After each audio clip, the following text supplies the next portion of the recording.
Mga kwento ni Apong Isaak.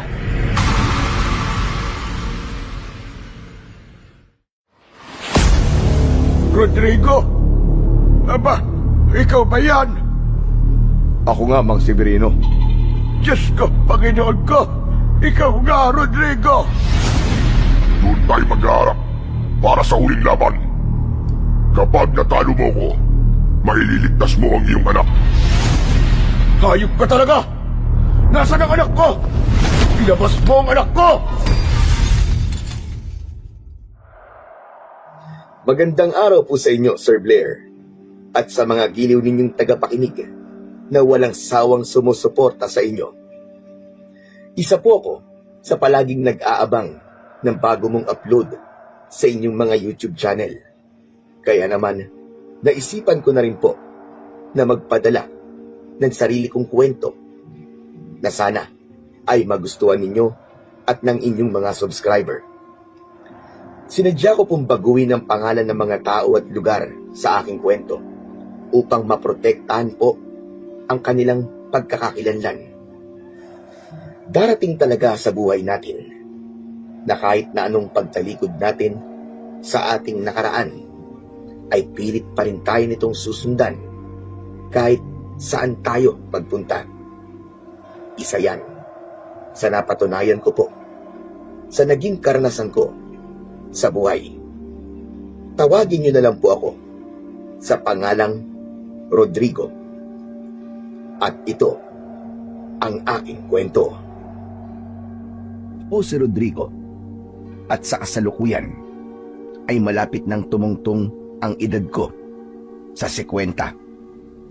Lumaki ako sa isang liblib na baryo na noon ay palaging sinasalakay ng mga kampon ng kadiliman o ng mga aswang na pinamumunuan ni Lazaro. Sa baryong yun ay ako lamang ang inaasahan na makipaglaban sa mga aswang. At nang mapatay ko ang anak na aswang ni Lazaro, ay doon na huminto ang pagsalakay ng mga aswang sa amin. 10 taong gulang pa lamang ang nag-iisa kong anak na si Makisig nang mamatay ang aking asawa nang dahil naman sa malubhang sakit. Para makapagsimula ng panibagong buhay at dahil wala ng pagsalakay ng mga aswang sa baryo namin, ay nagdesisyon na akong manirahan sa Maynila kasama ang aking anak. Agad naman akong nakahanap ng maayos na trabaho at nang dahil sa pagsisikap ay nakapag-ipon ako at nakapagpatayo ng isang maliit na kainan. Doon na unti-unting guminhawa ang buhay namin at nakapagpatayo na rin ako ng sarili naming bahay. Isang gabi, nasa kwarto ako habang hawak ko ang larawan ng aking asawa na si Elena. Tayang Elena, mas magkakaroon sana ng kabuluhan ang magagandang nangyayari sa buhay namin ng ating anak kung kasama ka namin. Nagkataon lang na noong nagkasakit ka ay walang-wala talaga tayo nun. Kaya hindi kita naipagamot. Sigurado ako na mas masaya sana kami ni Makisig kung kasama ka namin sa buhay na ito. Bahagya akong napapitlag nang may kumatok sa pinto ng aking kwarto. Bumukas yun at pumasok ang anak kong binata na si Makisig. Oh, nakauwi ka na pala. Akala ko mamayang madaling araw ka pa uuwi. Gaya ng palagi mong ginagawa kapag kasama mo mga kaibigan mo. O ano, kumain ka na ba anak? May pagkain pa sa ibaba. Initin mo na lang. Busog pa po ako, tay. Kumain na rin po kami sa labas nila Andrew. At tay, may sasabihin lang po sana ako sa inyo Ano ba yon? Kung hihingi ka ng pera ay huwag mo nang ituloy. Hindi ko pa rin nakakalimutan ng nalaman ko na panay ang hingi mo ng pera kasi ang sabi mo ay may kailangan kang bayaran sa school. Tapos ay malalaman ko na ibinibili mo lang pala ng kung ano-anong gadget. Hindi po ba sabi ko po sa inyo gusto ko pong mag-buy and sell ng mga gadget. Ayaw niyo naman po akong suportahan kaya napilitan po akong magsinungaling sa inyo. Saka, nag-aaral pa rin naman po ako Kahit na ba mali pa rin na nagsisinungaling ka sa akin, Makisig. Hindi ka namin tinuruan ng nanay mo ng pagsisinungaling. Kaya sigurado ko na natutunan mo yan sa mga kaibigan mo. Isa pa, ang pag-aaral mo ang pagtuunan mo ng pansin at hindi ang pagninegosyo. Saka mo na yan gawin kapag nakatapos ka na ng pag-aaral. Wala pong mali, Tay, kung gusto ko pong kumita habang nag-aaral. Pero sige, ayos lang. Alam ko naman na hindi niyo ako susuportahan sa gusto kong gawin Wala naman pong bago ron Ano ka ba? Pag-aaral ang unahin mo at huwag ang kung ano-anong bagay. Balang araw ay pasasalamatan mo rin ako sa lahat ng mga sinasabi ko sa'yo. Pero Tay, hindi naman po ako nagpunta rito para humingi sa inyo ng pera Gusto ko po sanang hiramin yung kotse nyo. At bakit mo kailangang hiramin yon? Hindi porke may lisensya ka na sa pagmamaneho palagi mo na yung hihiramin sa akin. Paniguradong kung saan-saan ka na mapupunta kasama yung Andrew na yon. Pwede bang layuan mo na kaibigan mo na yon? At kung ano-anong ini-impluwensya nun sa'yo Pwede po bang patapusin niyo po muna ako sa sasabihin ko, Tay? Ang dami niyo po agad nasasabi. Kung ano-ano po agad ang naiisip niyo na gagawin ko. Dahil lang sa gusto kong hiramin ang isa sa mga kotse niyo. Kilala na kita, Makisig. Alam ko na kagad ang gagawin mo. Dahil ilang beses mo na yung ginawa. Para po matahimik na kayo, Tay, sasabihin ko na po ang dahilan kung bakit po ako manghihiram sa inyo ng sasakyan. Pupunta po ako sa baryo natin at isasama ko po si Andrew. Dadalawin po namin ang libingan ni Nanay. Hindi po ba, ang tagal na po nating hindi nakakabalik doon? Sa sinabi niyo ni Makisig, ay sandali akong natigilan. Dahil samot-saring alaala ang bumalik sa akin. Hindi ko rin akalain na maririnig ko ang mga salitang yun sa aking anak. Lalo na't matagal ko nang sinabi sa kanya na kailanman ay hindi na kami babalik sa lugar kung saan kami nanggaling. Hindi. Hindi ka pwedeng pumunta sa lugar na yon. Pero bakit po, Tay? Masama po bang dalawin ko ang libingan ni Nanay at puntahan ang dati nating bahay? Hindi masamang dalawin mo ang libingan ng nanay mo.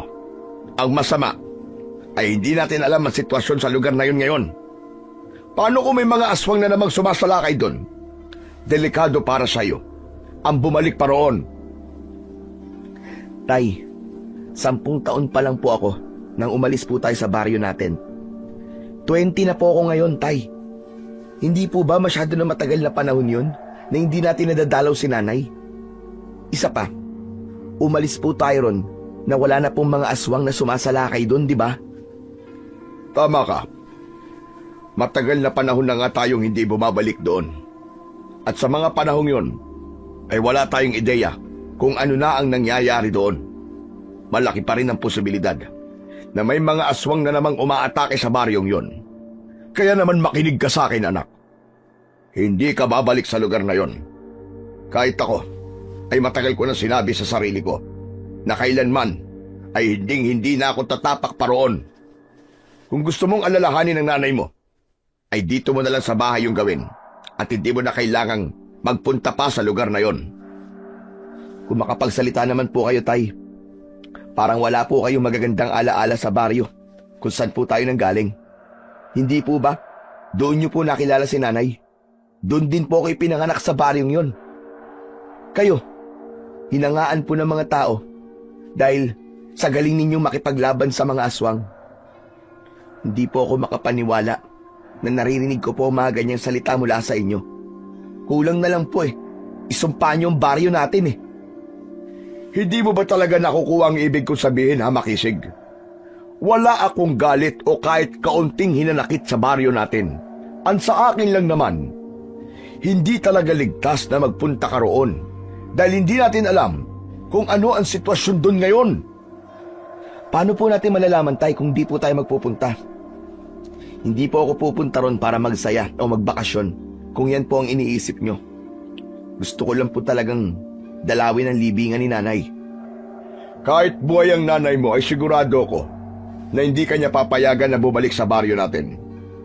Kaya sundin mo na lamang ang sinasabi ko sa'yo. Kung buhay si nanay, malamang ay hinahayaan niya akong gawin ang gusto ko. Basta alam niya na para yun sa ikabubuti ko. Anong sinabi mo? Bakit hindi mo na lang ako diretsuin? Kahit naman po ipaliwanag ko sa inyo, hindi nyo rin ako maiintindihan eh. Magsasalita pa sana ako, pero bigla akong tinalikuran ni Makisig at walang lingon-likod na lumabas siya ng aking kwarto. Makisig! Makisig, bumalik ka rito! Hindi pa tayo tapos mag-usap! Makisig! Kahit na anong pagtawag ang gawin ko sa aking anak, ay hindi na siya bumalik. Napailing na lamang ako. Alam ko na masama ang loob niya dahil hindi ko siya pinayagan sa gusto niyang gawin. Pero ginawa ko yon hindi para kontrolin siya, kundi dahil alam kong yun ang makakabuti para sa kanya. Hindi ko kayang ilagay sa alanganin ang buhay ni Makisig, lalo na't matagal na kaming walang balita sa baryo kung saan kami nanggaling. Wala kaming ideya kung payapa pa rin ba roon o muli na namang sinasalakay ng mga aswang ang lugar na yon. Sa mga sumunod na araw ay napansin ko ang panlalamig ni Makisig sa akin. Kahit pinipilit kong mag-usap kami, ay hindi siya nagsasalita. Mas naging madalas na nasa labas siya kesa nasa bahay. May hinala ako na kahit hindi ko siya pinayagan na umuwi sa aming baryo, ay itutuloy pa rin niya ang gusto niya. Kaya itinago ko sa aking vault ang lahat ng susi ng aming sasakyan. Aminado ko na simula nang umalis kami sa aming baryo, ay hindi na kami bumalik doon kahit para dalawin man lang ang libingan ng aking asawa. Nangangamba kasi ako na baka kapag bumalik kami roon ay sasalubong sa amin ang balita na may mga aswang na naman doon. Kilala ko ang aking sarili kapag nalaman kong may pagsalakay na naman ang mga aswang sa aming baryo, ay hindi pwedeng hindi ko haharapin ang mga halimaw na yon. Maayos at tahimik na ang buhay namin ng anak ko at ayoko na yung maging magulo. Isang umaga, pagkagising ko, ay agad akong bumaba para mag-almusal. Naabutan ko ang aming kasambahay na si Manang Celia na naghahain. Umupo na ako at nang matapos na siyang maghain, ay saka ko siya kinausap. Manang Celia, katokin niyo na nga po si Makisig sa kwarto niya at pababain niyo po siya rito para magkakasabay na po tayo mag-almusal. Sir, nakalimutan niyo na ho ba? Ang alin? Umalis po si Makisig kaninang madaling araw. Sakto kasi na lumabas ako ng kwarto para uminom ng tubig. Tapos naabutan ko siyang palabas ng bahay. At saan naman siya pupunta? Hindi ko alam, sir. Tinanong ko pero ang sabi niya secret daw. At sabi ko pa nga sa kanya, sir, baka mapagalitan mo siya, pero at sabi niya alam mo raw kung saan siya pupunta. Nagpaalam daw siya sa inyo, sir. Ano? Bakit mo hinayaan na umalis si Makisig? Hindi siya nagpaalam sa akin kung saan siya pupunta. Sana man lang ginising mo ko, Manang.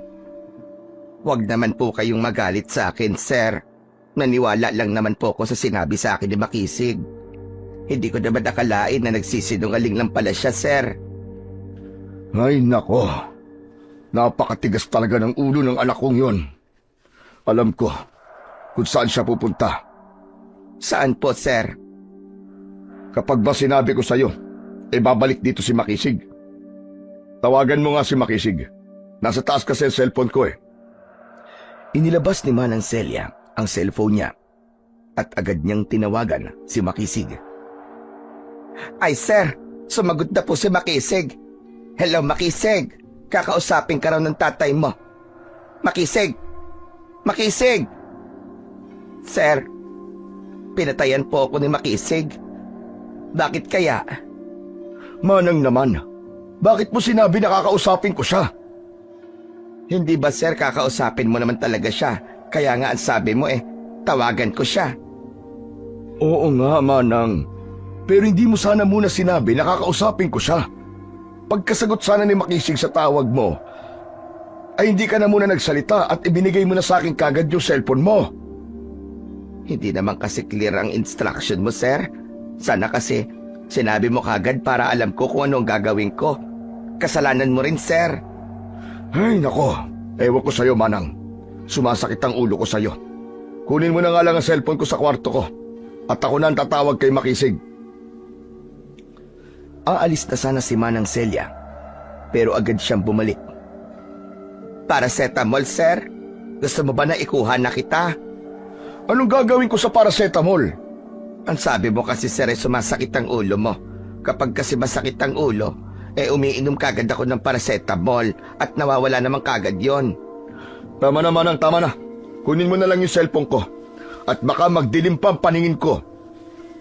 Nakukulangan ka ba sa liwanag ng ilaw dito, sir, sa atin? Magpatawag na lang kaya muna ako ng electrician para dagdagan ng ilaw. Manang, yung cellphone ko na lang.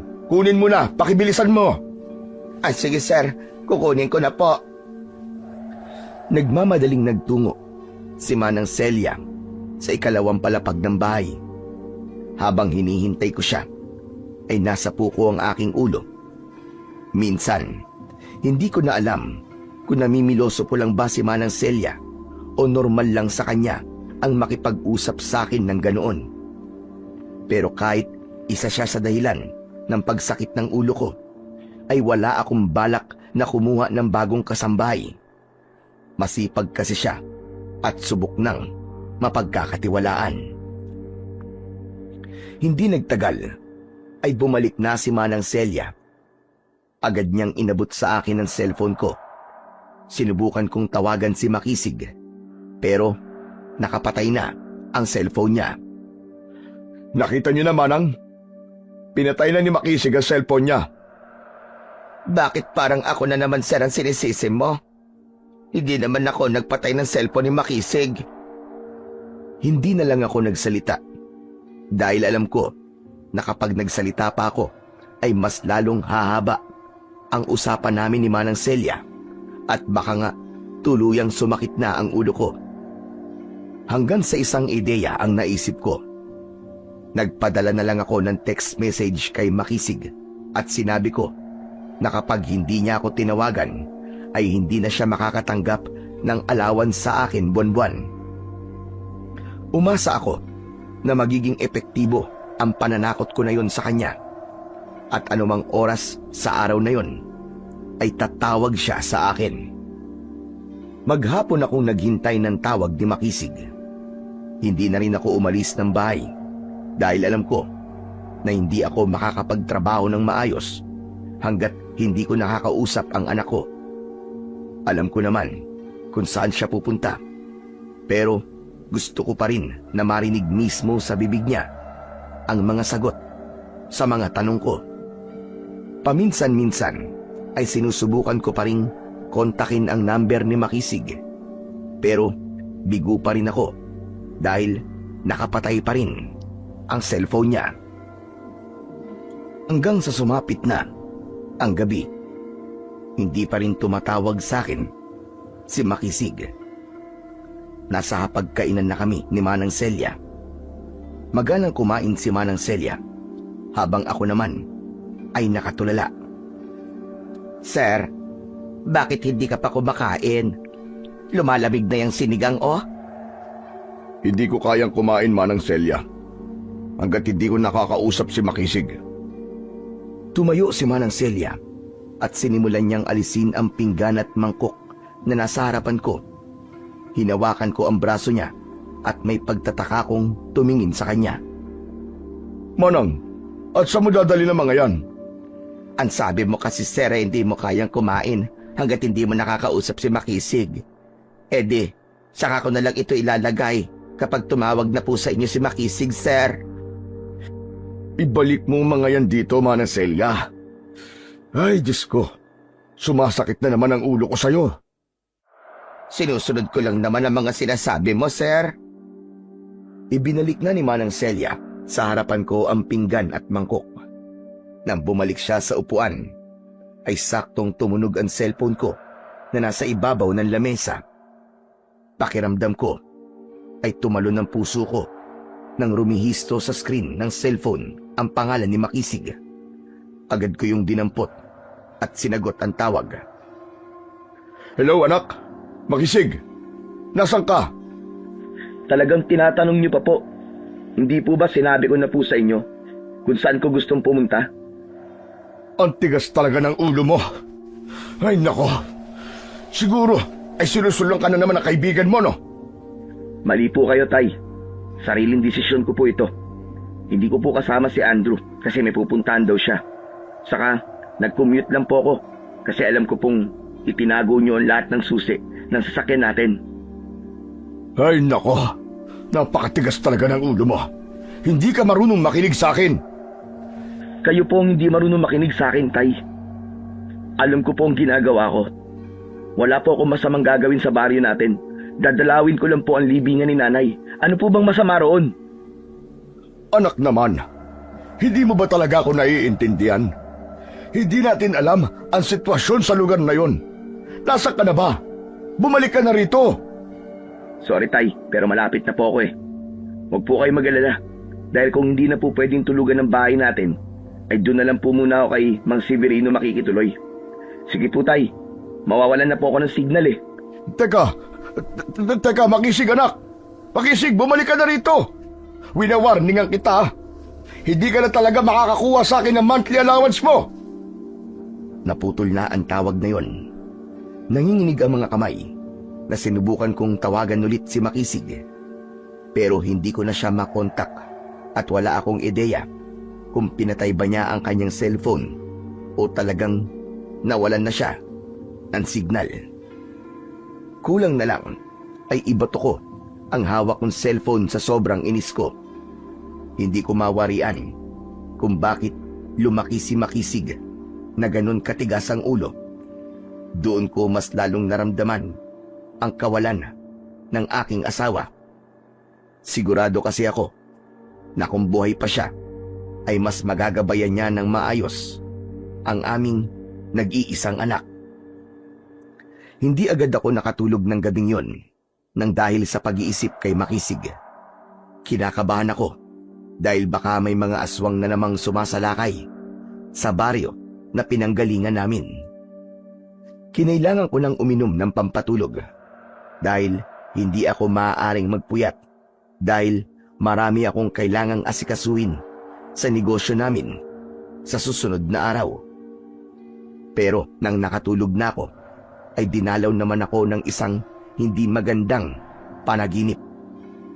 Sa panaginip ko, ay nagpakita sa akin ang asawa ko. Umiiyak siya at nakikiusap siya sa akin. Nasundan ko si Makisig sa aming baryo. Aniya, ay may hindi magandang mangyayari sa anak namin kung hindi ko agad may aalis doon si Makisig. Nang magising ako sa panaginip na yon, ay habol ko ang aking hininga. Tagaktak ang malamig na pawis sa aking muka. Naniniwala ako na merong mga panaginip na hindi lang basta panaginip. Malakas ang pakiramdam ko na ang pagpapakita ng aking asawa sa panaginip ko ay isang uri ng babala na hindi ko dapat ipagsawalang bahala. Kaya hindi na ako nagdalawang isip pa at nagdesisyon na akong sundan si Makisig. Pagsapit ng umaga ay naligo agad ako at nag-empake ng ilang piraso ng mga damit. Pagbaba ko sa sala ay napakunot ang noon ni Manang Celia nang makita niya ako. Aba sir, mukhang magbabakasyon ka. Saan ang punta mo? Manang Celia, porke ba may dalang bag, magbabakasyon na kagad? Susundan ko si Makisig. Kailangan maiuwi ko na kagad siya rito. Ay, ganun ba, sir? Pasama naman ako sa inyo, sir. Maiinip lang ako rito sa bahay kasi wala akong kasama. Kilala mo naman ako, di ba? Hindi pwedeng wala akong nakakausap. Huwag na, Manang Celia. Dito ka na lang. Bantayan mo tong bahay. Aba, sir naman, bakit kailangan bantay ng bahay? Hindi naman ito aalis dito. Wala naman itong mga paa. Manang Celia, talaga bang libangan mo na ang pilosopuin ako? Hindi naman, sir. Alam nyo kasi, mas maganda na isama nyo ako. Paano kung hindi makinig si Makisig sa inyo? Eh di pwedeng ako makipag-usap sa kanya, hindi ba? Malapit sa akin si Makisig, sir. Sandali ako nag-isip sa sinabing yun ni Manang Celia. Totoo na malapit si Makisig sa aming kasambahay. Simula kasi nang itayo ang bahay namin, ay si Manang Celia na ang aming kasama. Sa tagal ng panahon, ay hindi na naging iba ang turing ng anak ko sa kanya. O siya, sige, sumama ka na. Huwag ka na magdala ng maraming damit, ha? At bilisan mo. Sumunod ka na lang sa akin sa kotse. Salamat, sir. Thank you talaga, sir. Ang bait niyo talaga sa akin, sir. Kaya hindi po ako aalis dito hanggang sa mamatay ako, sir. Ang dami mo naman sinasabi. Bilisan mo naman ang Celia. Lumabas na ako ng bahay at inilabas ko na rin ang isa sa aming mga sasakyan. Hindi nagtagal ay dumating na si Manang Celia at agad kong pinaandar ang kotse. Hindi na ako nagsayang pa ng oras dahil alam ko na bawat segundo ay mahalaga, lalo na't sa sandaling yon ay alam kong naroon na si Makisig sa aming baryo. Naging napakahaba ng aming pagbiyahe para lang makarating sa aming destinasyon. Sa totoo lang, hindi ko akalain na babalik pa ako sa lugar na yon makalipas ang napakahabang panahon. Ngunit kailangan ko yung gawin para sa kaligtasan ng aking anak.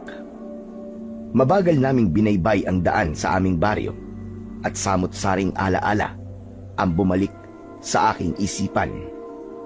Halos walang pinagbago ang lugar. Kung meron mang nagbago, ay yung merong mga bahay na dumagdag. Nadaanan ko rin ang aming bahay at may lungkot akong naramdaman dahil sira-sira na yon. Sir, ang lugar ba itong pinuntahan natin? Napakalayo at sobrang liblib. Kahit ang cellphone ko walang signal. Dito kami dating nakatira, Manang Celia. Dito'y pinanganak si Makisig. Pero sir, paano naman po kayo nakasiguro na nandito po si Makisig? Nagpaalam siya sa akin na pupunta siya rito kasi gusto niya raw dalawin ang libingan ng nanay niya. Pero hindi ko siya pinayagan. Kilala mo naman si Makisig, di ba? Basta't may gusto siyang gawin, kahit pagbawalan ko, ay gagawin niya pa rin. Tos, nagmana lang naman ang anak niyo sa inyo, sir. May sinasabi ka ba, Manang Celia? Ay, wala, sir. Pero kung gusto lang niya pong dalawin ang libingan ng nanay niya, bakit mo naman siya pinagbabawalan, sir? Malamang, namimiss lang po niya ang nanay niya. Mahirap ipaliwanag. Pero kailangan maiuwi natin kagad si Makisig sa Maynila. Hindi nagtagal ay inihinto ko na ang kotse sa harapan ng isang kubo na nakatayo sa malawak na bakuran. Napapalibutan ng kubo ng iba't ibang punong namumunga. Sa harapan ay may mga kung ano-anong halaman. Nauna akong bumaba at agad na sumunod si Manang Celia. Malalaki ang hakbang na lumapit ako sa kubo at magkakasunod akong kumatok sa pinto. Hindi nagtagal ay bumukas ang pinto at isang matandang lalaki ang bumungad sa amin. Payat ang matandang lalaki. Medyo matangkad siya at ang buhok niya ay puro puti na. Bumakas ang gulat sa mukha ng matandang lalaki nang makita niya ako. Para bang nakakita siya ng isang patay na bumangon mula sa hukay. Rodrigo! Aba, ikaw ba yan? Ako nga, Mang Severino. Diyos ko, Panginoon ko! Ikaw nga, Rodrigo! Maluwa-luwa akong niyakap ni Mang Severino. Sa higpit ng yakap niya ay naramdaman ko kung gaano siya kasaya na muli niya akong nakita matapos ang mahigit 10 taon. Nang humiwalay siya sa pagkakayakap sa akin, ay agad niyang pinunasan ang kanyang mga luwa at bakas pa rin sa mukha niya ang pagkabigla. Tinignan niya ako mula ulo hanggang paa. Ang laki na ng pinagbago mo, Rodrigo. Mukhang asensado ka na sa buhay. Hindi naman po, Mang Severino. Medyo pinalad lang po ang buhay sa Maynila. Sir, hindi mo ba ako ipapakilala sa lalaking kausap mo? Ah, oo nga pala, Mang Severino. Ito ho si Manang Celia. Siya po ang kasambahay namin sa bahay. Masaya akong makilala ka, Mang Severino. Ako rin, Celia. Nagkamay ang dalawa at napangiwi ako nang kumurap-kurap si Manang Celia habang nakatingin kay Mang Severino na para bang napupuwing siya. May paglabas pa nga siya ng dila na para siyang isang gutom na iguana. Naramdaman ko ang koneksyon sa dalawang matanda at nahulaan ko na nakaramdam ng pagkagusto ang dalawa sa isa't isa. Dahil parang walang balak na bitiwan ng dalawa ang kamay ng isa't isa, ay ako na ang nagiwalay sa mga kamay nila. Oo, tama na yan, tama na yan. Baka mamaya mahipan pa kayo ng hangin. Baka magdikit habang buhay ang mga kamay ninyo. Pasensya ka na, Rodrigo. Natulala lang kasi ako sa kagandahan nitong si Celia. Ikaw naman, Mang Severino. Bolero ka pala. Baka mamaya marinig tayo ng asawa mo at kung ano pa ang isipin niya. Ay nako, matagal nang patay ang asawa ko. Baka nga ang asawa mo ang magalit kapag narinig ang ating pinag-uusapan. Wala akong asawa. Isa akong matandang dalaga na matagal nang hindi nadidiligan. Teka, sandali. Pwede bang mamaya nyo na ituloy yung landian nyo? Mang Severino, nandito po ako para sunduin ang anak ko si Makisig. At sabi po niya kasi, ay dito siya tutuloy sa inyo kung sakaling hindi na maaaring tirhan ng bahay namin. Nakita ko po kasi na sira na po ang bahay namin. Kaya sigurado ako na dito tumuloy si Makisig. Kinabahan ako nang biglang sumeryoso ang muka ni Mang Severino. Matagal siyang nakatingin sa akin na tila nag-iipon siya ng lakas ng loob para muling magsalita. Maya-maya pa ay umubo siya para alisin ang nakabara sa kanyang lalamunan. Ang mabuti pa ay sa loob na tayo mag-usap. Halika, tuloy kayo. Nilakihan ni Mang Severino ang pagkakabukas ng pinto. Pumasok kami ni Manang Celia. Magkatabi kaming naupo sa isang mahabang upuan na naroroon, habang si Mang Severino ay umupo sa pang-isahang upuan. Mang Severino, huwag na kayo magpaligoy-ligoy pa. Nandito ba si Makisig? Oo, nandito nga siya. Dumating siya rito kahapon at nagulat nga ako sa pagdating niya. Sinabi niya na makikituloy siya rito sa bahay ko dahil sira na nga ang inyong bahay. Pinatuloy ko siya dahil alam kong wala siyang ibang mapupuntahan habang nandito siya. Ngunit ikinalulungkot ko na sa ngayon ay wala na siya rito sa bahay ko. Ano pong ibig niyo sabihin? Umalis na po ba siya? Bumalik na po ba siya na Maynila? Sana nga ay ganun lang ang nangyari. Pero hindi. Huwag kang mabibigla, Rodrigo. Pero ilang taon nang sumasalakay ang mga aswang dito sa baryo natin na pinamumunuan ni Lazaro. Ano? Si Lazaro? Ang akala ko ba'y nangako na siya na hindi na siya magbabalik dito matapos kong patayin ang anak niyang aswang. Kung alam ko lang na hindi siya tutupad sa naging usapan namin, ay dapat pinatay ko na siya noon pa. Sandali, sir. Ano bang aswang-aswang ang sinasabi niyo? Huwag niyong sabihin na may aswang sa lugar na ito, sir. Mamaya na ako magpapaliwanag sa inyo, Manang Celia. Hayaan mo muna kami makapag-usap ni Mang Severino. Pero Mang Severino, kung wala rito sa bahay mo ang anak ko, Nasaan siya? Nung nakaraang gabi, ay sumalakay dito sina Lazaro. Pero halatang ang puntirya nila ay si Makisig. Dahil dito lang sila sa bahay nagpunta. Kinuha nila si Makisig.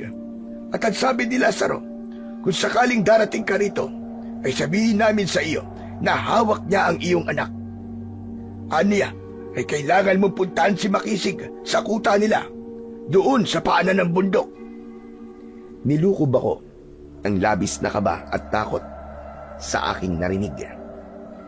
Nanlamig ang buo kong katawan na para bang binuhusan ako ng isang drum na yelo.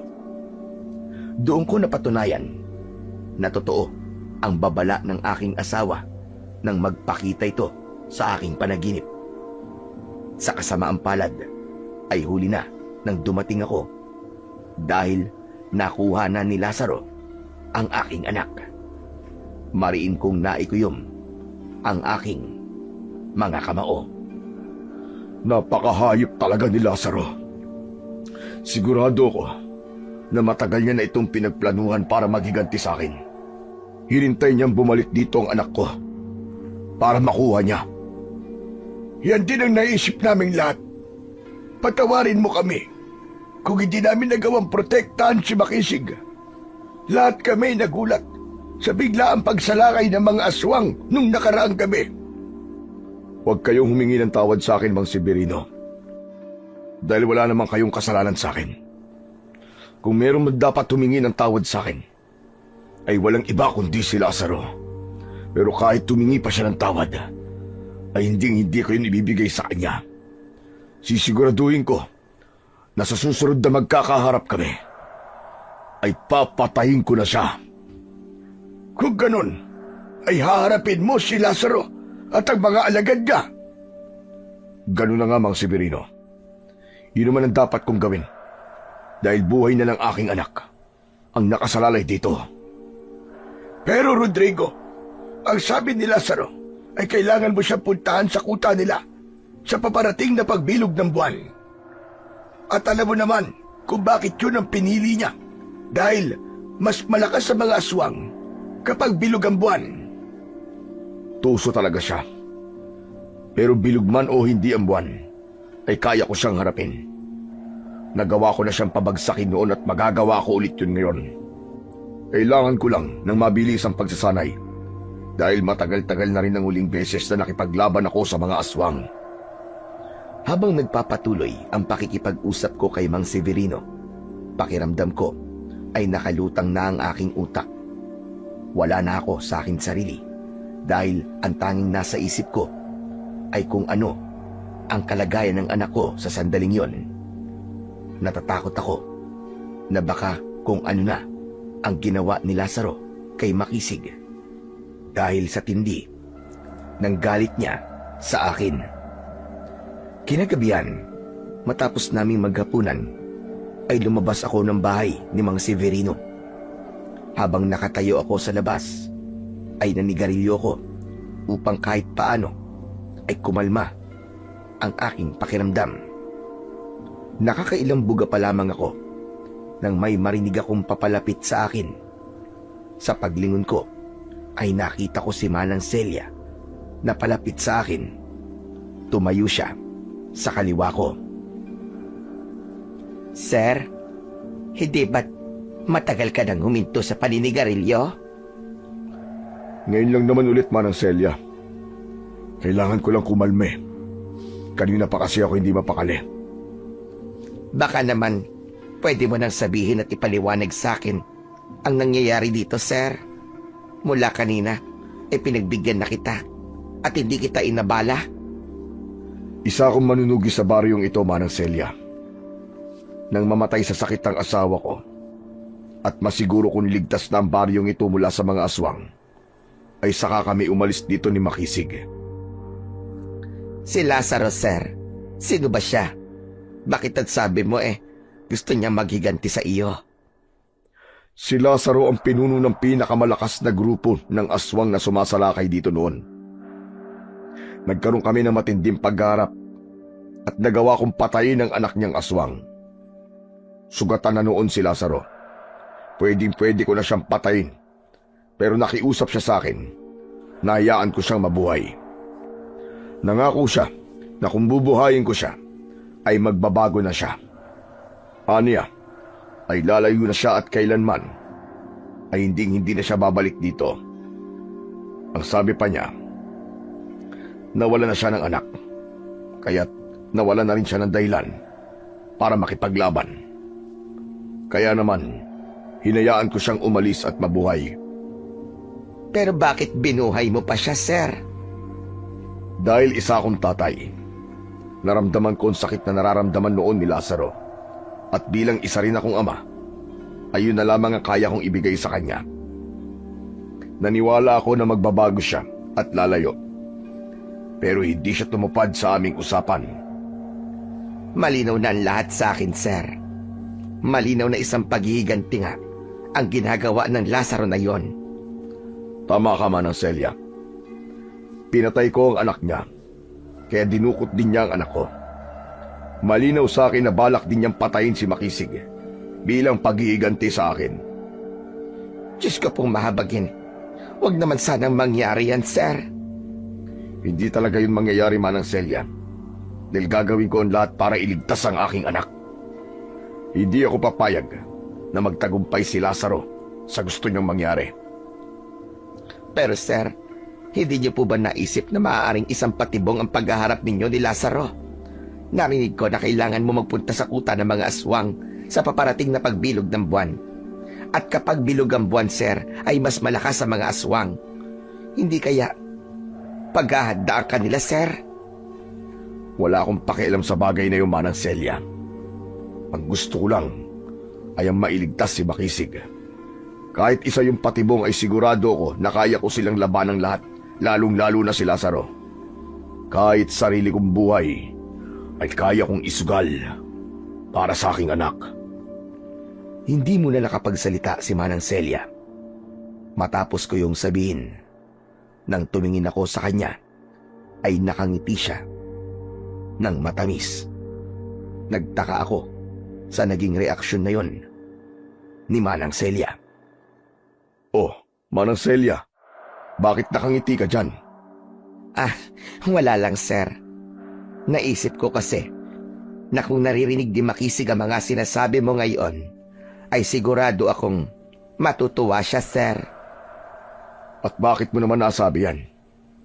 Madalas kasing maglabas ng sama ng loob si Makisig sa akin, sir. Sinasabi niya na pakiramdam daw niya ay hindi mo siya mahal at wala kang pakialam sa kanya. Naniniwala siya na mas mahal mong negosyo mo kesa sa kanya, sir. Mahal na mahal ko ang anak ko. Kaya nga, tinututukan ko ang negosyo namin dahil gusto ko siyang mabigyan ng mas maganda pang buhay. Kung hindi ko paglalaanan ng oras ang aming negosyo, ay baka matagal na kami bumalik sa pagiging mahirap. At kung wala ang negosyong yon, ay baka hindi nagagawa ni Makisig ang mga bagay na nakakapagpasaya sa kanya, gaya ng pagbili ng kung ano-ano at ang halos gabi-gabi niyang pagpunta sa bar. Hindi mo ba nahahalata, sir, kung bakit ginagawa ni Makisig ang mga bagay na iyon? Kung bakit matigas ang ulo niya at madalas ay sinusuway ka niya, sir? Yun ay dahil gusto niyang pansinin mo siya. Sinabi niya sa akin na kapag may nagawa kasi siyang mali, ay saka mo lang siya kinakausap para pagalitan, Sir Rodrigo. Alam niyo, sir, uhaw sa atensyon at oras mo si Makisig. Alam ko na mas marami ang oras mo para sa iyong negosyo dahil yun ang bumubuhay sa inyong mag-ama. Pero sana, sir, ay wag mo rin kakalimutan na meron kang anak at nag-iisa lang siya sa buhay mo. Pakiramdam ko ay napakaraming palaso ang bumaon sa dibdib ko sa mga sinabing yon ni Manang Celia. Natigilan ako. Hindi ko na alam kung ano pa ang dapat kong sabihin hanggang sa iniwanan na ako ni Manang Celia at bumalik na siya sa loob ng bahay. Hindi ko namalayan na may mga luha nang pumapatak mula sa mga mata ko. Naisip ko ang nararamdaman ni Makisig sa tuwing nasa bahay kami pero hindi ko man lang siya kinakausap. Hindi ko tinatanong kung kumusta na siya o anong ginawa niya sa maghapon dahil kahit nasa bahay ako ay nakatutok pa rin ako sa pagtatrabaho. Nang sandaling yon ay napagtanto ko ang kakulangan ko bilang ama sa aking nag-iisang anak. Tumingala ako sa kalangitan habang walang patid ang aking pagluha. Panginoon ko, nakikiusap ako sa inyo. Hayaan mo akong magtagumpay na iligtas ang aking anak mula sa mga aswang. Bigyan mo pa ako ng pagkakataon para bumawi sa kanya, Panginoon. Nangangako po ako sa inyo na ibibigay ko na kay Makisig ang pagmamahal ng isang tatay na dapat ay nararamdaman niya mula sa akin. Nanatili pa ako ng ilang minuto sa aking kinatatayuan. Ayoko pang pumasok sa bahay ni Mang Severino dahil ayokong malaman nila na ako ay umiiyak. Kilala kasi nila ako bilang matatag at matapang na hindi marunong umiyak. Hinayaan ko lang ang sarili ko ng sandaling yon na ilabas ang lahat ng emosyon na dapat kong ilabas. Nang sumunod na araw, sa almusal, ay pinag-usapan namin ni Mang Severino ang dapat kong gawin upang iligtas si Makisig mula sa aswang na si Lazaro. Mamaya, sisimulan ko na kagad ang aking pagsasanay. Pero 1 linggo pa pala bago sumapit ang kabilugan ng buwan. Parang hindi ko na kayang maghintay ng ganong katagal. Ano kaya kung sumugod na ako sa kuta ng mga aswang? Naiintindihan ko kung bakit mo yan nasasabi. Pero hindi magandang ideya na sumugod ka roon nang hindi pa dumarating ang gabing sinabi ni Lazaro. Baka kapag sumuway ka sa sinabi niya, ay kung anong gawin niya kay Makisig. Tandaan mo, hawak ni Lazaro ang buhay ng anak mo, Rodrigo. Sa bagay, may punto ang sinabi nyo. Hindi ko lang talaga maiwasang mag-alala kay Makisig dahil baka kung ano nang ginagawa sa kanya ni na Lazaro. Pero kailangan ko ang aking agimat, Mang Severino. Maaari bang mamayang gabi ay samahan niyo ako sa kuweba kung saan ko yun itinago? Oo naman, kung gusto mo, pagkatapos natin mag-almusal, ay magtungo na tayo roon.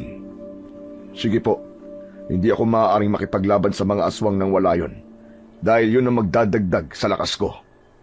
Sasama ako sa inyo, sir. Ayoko mag-isa lang dito dahil maiinip lang ako. Kung gusto niyo sumama, ikaw ang bahala, Manang Celia. Pero magpapaalala lang ako, malayo rito ang kuwebang kailangan natin puntahan. Mahabang lakarin yun at baka mapagod kagad kayo. Huwag kang mag-alala, sir.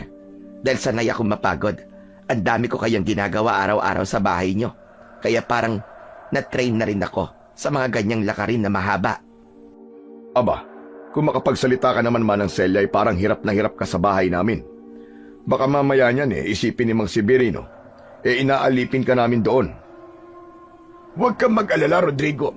Hindi ko iniisip na hindi maganda ang pagtrato nyo kay Celia dahil hindi ganun ang pagkakakilala ko sa iyo. Matapang kang tao, pero alam ko na mabuti ang iyong kalooban.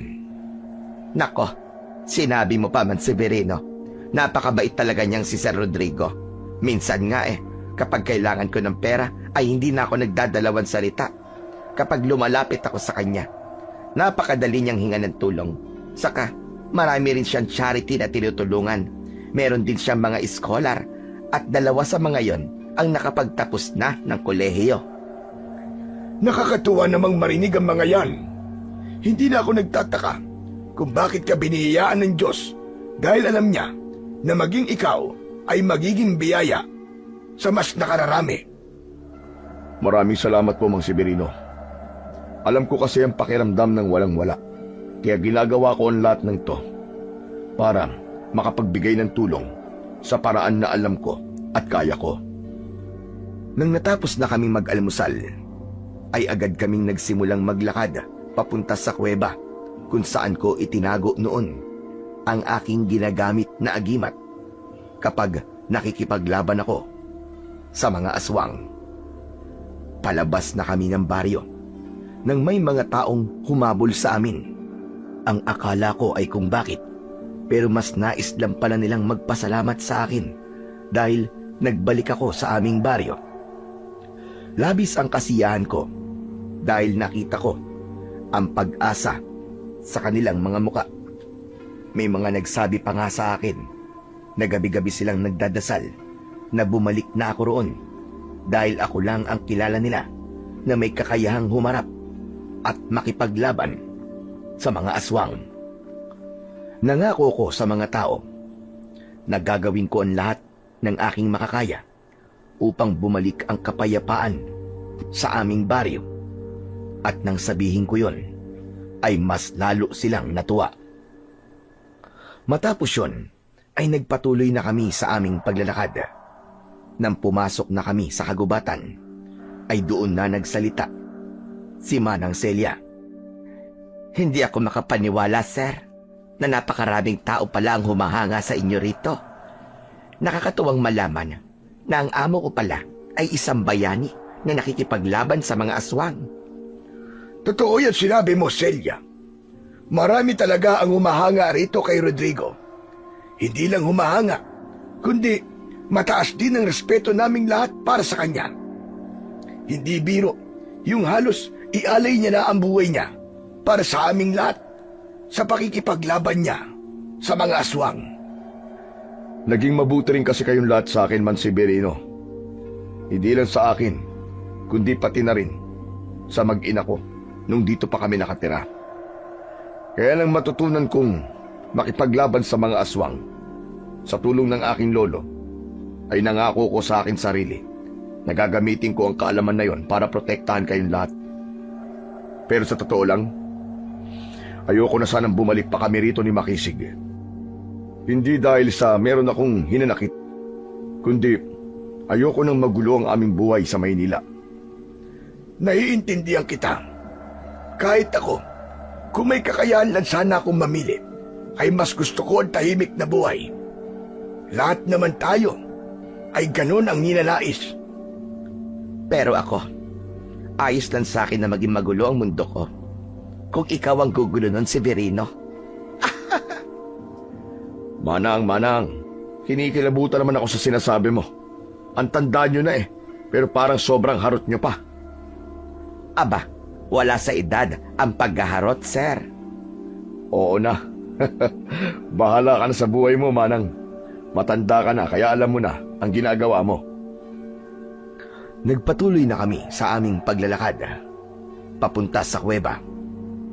Mas mataas na ang sikat ng araw, kaya ramdam ko na ang masakit na init ng araw sa aking balat. Pinagpapawisan na rin kami dahil mahigit kalating oras na kami na naglalakad. Malayo pa ba tayo? Pwede bang magpahinga na muna tayo, sir? Sinabi ko naman sa inyo kanina na mahabang lakarin ang gagawin natin Hindi ka naman kasi nakinig sa akin. Ang akala ko kasi nagbibiro lang kayo, sir, para hindi ako sumama. Hindi ko akalain na totoo palang malayo. Huwag kang mag-alala, Celia. Medyo malapit naman na tayo. Siguro mga 20 minuto na lang. Saka, gusto mo ba na pag-uwi natin sa bahay imasahe ko ang iyong mga paa? Hindi mo na itatanong. Kilala ko sa baryo namin na magaling na manggagamot at manghihilot. Aba, hindi ko tatanggihan ang alok mo na yan, Severino. Pero, pwede bang wag lang ang mga paa ko ang imasahe mo, kundi pati na rin ang buong katawan ko? Kung yan ang gusto mo, hindi rin ako tatanggi dyan. Pinigilan kong matawa sa naging pag-uusap ng dalawang matanda na sina Manang Celia at Mang Severino. Nararamdaman ko kasi na nagkakagustuhan na kagad ang dalawang ito sa unang beses na nagkita sila. Wala ako sa posisyon para pigilan ang kanilang nararamdaman, kaya hinayaan ko na lang silang dalawa. Hindi nagtagal ay narating na nga namin ang harapan ng kuweba na aming pupuntahan. Sandali akong huminto habang nasa magkabila ang gilid ko ang aking mga kasama. Sa totoo lang, hindi ko akalain na babalik ako sa lugar na to para kunin ang agimat na inakala kong hindi ko na kailangan. Pero alam naman nating lahat na kailangan mo ang agimat na yon dahil malakas na uri ng aswang si Lazaro. Sa tagal ng panahon na hindi kayo nagkaharap, ay sigurado ako na nakapagpalakas siyang muli. Tama ka man, Severino. Hindi ko kayang labanan si Lazaro nang wala ang aking agimat. Nauna akong pumasok sa loob ng kuweba, habang nakasunod naman sa likuran ko si Mang Severino. Maraan ang aking paglalakad dahil may parte ng daan sa kuweba na may malalaking bato. Noon, bago kami umalis ni Makisig sa baryong yun, ay itinago ko sa loob ng kuwebang yun ang aking agimat at nangako ko na hindi ko na yun kukunin doon. Ipinagdasal ko na kung sakaling merong makakahanap sa agimat ko ay yung taong karapat-dapat at may hangarin na ipagtanggol ang aming baryo mula sa mga aswang. Nang narating na namin ang dulo ng kuweba, ay lumapit ako sa isang malaking puting bato. Nasa ilalim nun ang aking agimat. Ngunit habang nakatingin ako sa bato, ay napakunot ang aking noo. Bakit, Rodrigo? May problema ba? Yung bato, kung saan ko po itinago ang agimat. Sa tingin ko, ay nagalaw siya ng kaunti. Kahit matagal ko nang hindi nakikita yan, ay tandang-tanda ko pa rin kung paano ko yan iniwanan noon. Sa tingin ko, ay normal lang naman na gumalaw yan, lalo na't napakatagal ng panahon ang lumipas. May ilang lindol din na dumaan dito, kaya hindi pwedeng hindi yan maiiba ng pwesto. Kinakabahan akong lumod at maraan kong hinawakan ang bato gamit ang dalawa kong kamay. Iniangat ko ng dahan-dahan ang bato at nagimbal ako dahil wala na roon ang aking agimat. Nang ibaba ko sa tabi ang bato, ay hindi makapaniwalang tumingin ako kay Mang Severino. Mang Severino, ang agimat ko, wala na rito. Sigurado ka ba na dyan mo inilagay yun? Sigurado po ako. Hindi po ako pwede magkamali. Inilagay ko pa ngayon sa isang pulang tela. Anak ng putya, sana'y napunta? Bakit na wala na yun rito? Ikaw lang po ang nakakaalam na dito ko yun itinago. Aba, hindi ko naman yung kinuha. Alam ko na ikaw lamang ang pwedeng gumamit noon. Hindi ko po kayo pinagbibintangan. Pero baka meron po kayong pinagsabihang tao na nandito ang aking agimat. Wala akong ibang pinagsabihan. Aba teka, sandali. Si Makisig. Ano pong tungkol kay Makisig? Noong nagpunta siya sa bahay ko at nag-usap kami, tinanong niya kung alam ko kung saan mo itinago ang agimat mo. Sinabi ko naman sa kanya kung nasaan dahil anak mo siya. Hindi kaya nagpunta siya rito para kunin yon. Natatandaan ko rin na nung nagpunta siya sa sementeryo para dalawin ang puntod ng nanay niya, ay napakatagal niya bago bumalik sa bahay. May hinala ako na nagpunta siya sa kuwebang ito. Sa mga sinabi nyo, mukhang si Makisig nga ang may hawak ng agimat ko. Pero, hindi ba magandang bagay iyon, sir? Ang sabi mo, ay ginagamit yon sa pakikipaglaban sa mga aswang. Kung ganon, ay merong magagamit si Makisig laban sa mga aswang na dumukot sa kanya. Hindi alam ni Makisig kung paano gamitin ang agimat na yon. Kailangan pandasalan yon para magising ang kapangyarihan nun. Lalo na at napakatagal nang hindi yun nagagamit. Pero hindi pa rin tayo sigurado kung si Makisig nga ang may hawak sa agimat. Maaari na may ibang tao na nagpunta rito at nakakita sa agimat. O pwede ring hawak yun ni Lazaro. Kung paano niya nalaman na kinaroroonan ng aking agimat, ay hindi ko na alam. Sa tingin ko, ay si Makisig talaga ang may hawak ng agimat mo, sir. Paano ka naman nakakasiguro na nasa kanya ngayon? Bahagyang yumuko si Manang Celia at meron siyang kinuwang bagay sa lupa. ipinakita niya yun sa amin. Isa yung balat ng bubble gum. Oh, anong meron sa balat ng bubblegum na yan? Hindi mo ba alam, sir? Ito ang paboritong bubblegum ni Makisig. Sa bagay, wala ka nga palang masyadong alam sa mga paborito ni Makisig. Sige lang, Manang. Ipaalala mo palalo sa akin kung gaano ko kawalang kwentang tatay. Ay, hindi naman, sir. Hindi naman sa ganun ang ibig ko sabihin. Pero itong balat ng bubblegum na ito, ang patunay na nagpunta nga rito si Makisig, hindi ba? Tama ka, Manang.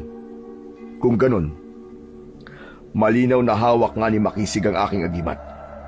Maganda na nasa mabuting kamay ang bagay na yon. Pero ang problema ko lang ay wala akong magagamit na agimat sa paghaharap namin ni Lazaro. Wala akong ibang pagpipilian kundi ang labanan siya gamit ang aking sariling lakas at kakayahan.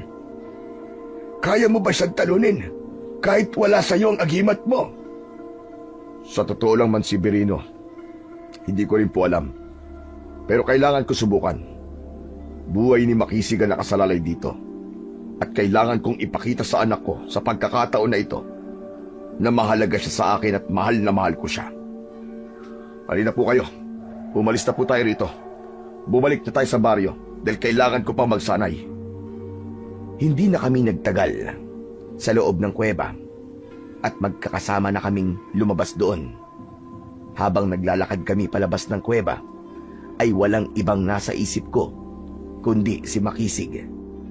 May kaba akong naramdaman dahil kailangan kong labanan si Lazaro nang hindi umaasa sa agimat. Pero wala na akong pakialam pagdating sa bagay na yon dahil ang tanging hangad ko ay ang mailigtas ang anak ko mula sa kapahamakan. Pagkarating namin sa bahay ni Mang Severino, ay agad akong nagsimulang magsanay sa pakikipaglaban gamit ang itak. Ginawa ko yun sa likod ng kubo. Kailangan ko pa rin kasing magsanay dahil matagal akong hindi nakipaglaban sa mga aswang. Dapat ay masiguro ko na magtagumpay ako dahil kapag natalo ako ay paniguradong kamatayan din ang sasapitin ng aking anak. At hindi ako papayag na nagawa kong protektahan noon ng ibang tao, pero hindi si Makisig. Inabot ako ng halos 1 oras bago ako nagdesisyon na magpahinga muna.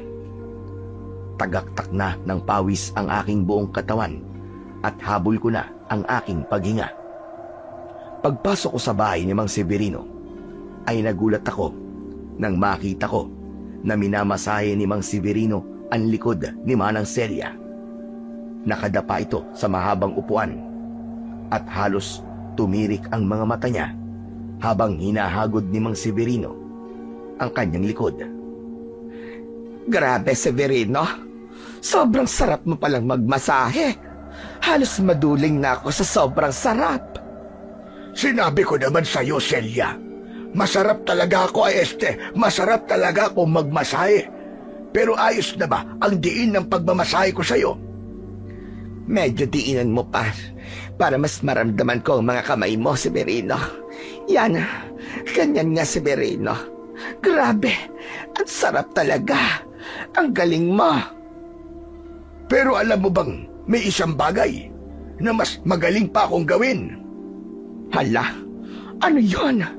Parang natatakot naman akong malaman, Severino.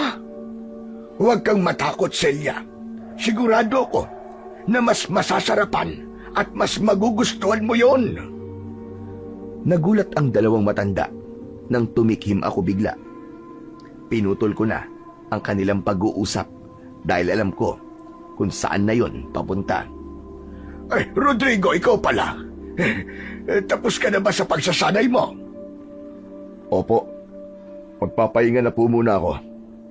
Ano po ba yung sinabi niyo na bagay na mas magaling kayo, na mas masasarapan at magugustuhan ni Manang Celia? Ang ibig ko sabihin doon ay ang pagluluto ko. Hindi ba? Masarap ako magluto, lalo na ng tinola. Yun po ba talaga ang tinutukoy niyo, Mang Severino? Abay, oo naman. Bakit? May ibang bagay pa ba akong kayang gawin na masasarapan si Celia? Kundi ang lutuan ko lang naman siya ng masarap na pagkain. Mabuti naman po at malinaw tayo rito. Ano ba kasing iniisip mo, sir? At para kang investigador ko magtanong. Alam ko na ang iniisip mo, sir, ha? Ikaw, ha?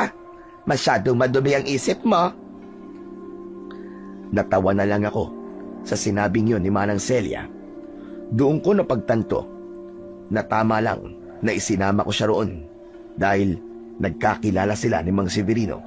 Isa pa, sa kabila ng hindi magandang pinagdadaanan ko at sa napakabigat na problemang daladala ko, ay nagagawa ko pa ring tumawa ng dahil sa dalawang matanda na kasama ko. Sa mga sumunod na araw, ay mas dinalasan ko pa ang aking ginagawang pagsasanay upang masiguro ko na magiging matagumpay ang misyon ko na iligtas ang anak kong si Makisig. Tinanggap ko na kailangan kong harapin at labanan si Lazaro nang wala akong ginagamit na agimat. Alam ko na malaki ang posibilidad na matalo ko, pero wala na akong pakialam pagdating sa bagay na yun. Ang importante lang sa akin ay ang mailigtas ang anak ko at kahit mamatay pa ako sa pakikipaglaban. Napansin ko rin na mas naging malapit sa isa't isa sina Manang Celia at Mang Severino na ikinatuwa ko naman. Isang hapon, katatapos ko lang magsanay, nakaupo ako sa katawan ng nakatumbang puno sa likod ng bahay ni Mang Severino habang pinagmamasdan ko ang unti-unting paglubog ng araw. Kulay kahil ang kalangitan ng sandaling yon. Maya-maya pa ay lumapit sa akin si Mang Severino. Tapos ka na bang magsanay? Opo, bukas naman po, Mang Severino. Maaga akong nagluto ng hapunan. Kung gusto mo, ay pwede na tayong kumain. Maya-maya na lang po ako kakain. Pwede naman po kayong mauna na ni Manang Celia. Kung ganon, ay mamaya na lang din kami kakain. Mas maganda kasi na magkakasabay tayo maghapunan. Kanina pa pala kita tinitignan dito. Mukhang malalim ang iniisip mo, ha? Hindi po kasi maalis-alis sa isip ko si Makisig. Hindi ko po alam kung ano na ang lagay niya sa kuta ng mga aswang. Kung kumakain ba siya ron o sinasaktan siya ni na Lazaro. Kahit ako, ganyan din ang palaging iniisip. Kaya nagdadasal ako bago matulog na sana ay magtagumpay ka sa pagliligtas mo sa iyong anak. Maraming salamat po, Mang Severino. Malaking bagay po talaga ang pagdadasal. Sigurado rin ako na hindi lang tayo ang nagdadasal para sa kaligtasan ni Makisig. Sigurado ako na lahat ng tao dito sa baryo natin ay ipinagdadasal ang anak mo. Pero malapit na pala ang kabilugan ng buwan. 3 gabi na lamang ang bibilangin natin. Kaya nga po hindi na po ako makapaghintay na sumapit ang gabing yon. Pero sa tingin mo ba, kaya mo nang labanan si Lazaro kahit wala sa iyo ang agimat? Natatandaan ko kasi kung gaano kalakas ang agimat na yon. Walang aswang ang nakakaligtas sa iyo basta't nakasabit yon sa leeg mo.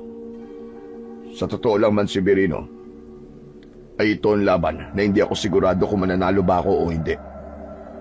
Bukod sa wala sa akin ang agimat ko, ay matagal din akong hindi nakipaglaban sa mga aswang.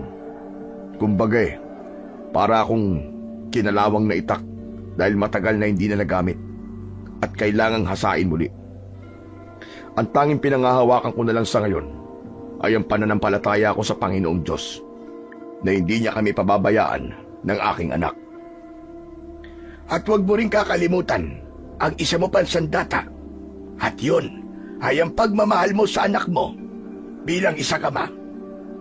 Naniniwala ko na ang pagmamahal mo kay Makisig ang magliligtas sa inyong dalawa. Tama po kayo, Mang Severino. Kaya nangangako po ako na kapag nailigtas ko na si Makisig at kung papalarin na dalawa kaming mabubuhay, ay gagawin ko ang lahat para bumawi sa kanya. Napakarami ko talagang pagkukulang sa anak ko. Nawalan ako ng oras sa kanya nang dahil sa kagustuhan ko mabigyan siya ng maayos at maginhawang buhay. Akala ko kasi ay sapat na yon para maramdaman niya ang pagmamahal ko sa kanya. Pero hindi pala. Kailangan pa rin pala niya ng oras at atensyon ko. Huwag kang masyadong mag-alala. Sigurado ko na nasa panig mo ang ating Panginoong Diyos at hindi niya tayo bibiguin. Mangyayari ang lahat ng sinabi mo. Makakabawi ka pa kay Makisig. Kahit paano, ay lumakas ang loob ko sa sinabing yon ni Mang Severino. Nang iwanan niya ako sa likod ng bahay, ay nanatili muna ako roon ng ilang minuto. Hinintay kong tuluyang lumubog ang araw bago ako pumasok sa loob ng bahay. Kinagabihan, habang natutulog ako, ay dinalaw na naman ako ng isang hindi magandang panaginip. Sa pagkakataong yon, ay si Makisig naman ang nakita ko. Walang buhay siyang nakahandusay sa lupa habang yakap ko siya. Duguan ang kanyang katawan at puno ng sugat. Umiiyak ako at halos mabaliw na ako. Hanggang sa biglang bumukas ang mga mata ni Makisig. Galit na galit ang kanyang itsura. Bigla niya akong sinakal at sumisigaw niyang sinabi na kasalanan ko kung bakit siya namatay. Sinabi niya na wala akong kwentang tatay dahil hindi ko siya nagawang iligtas.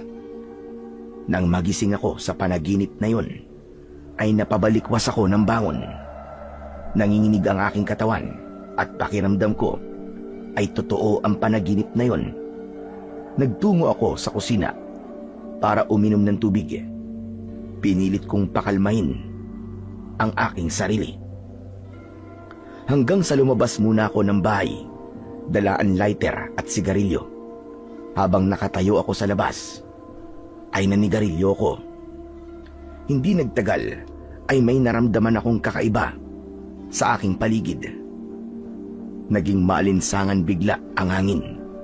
Bumigat ang pakiramdam ko at sinundan yon ng pagtaas ng balahibo sa aking braso. Hanggang sa may nakita akong bulto ng tao na papalapit sa akin.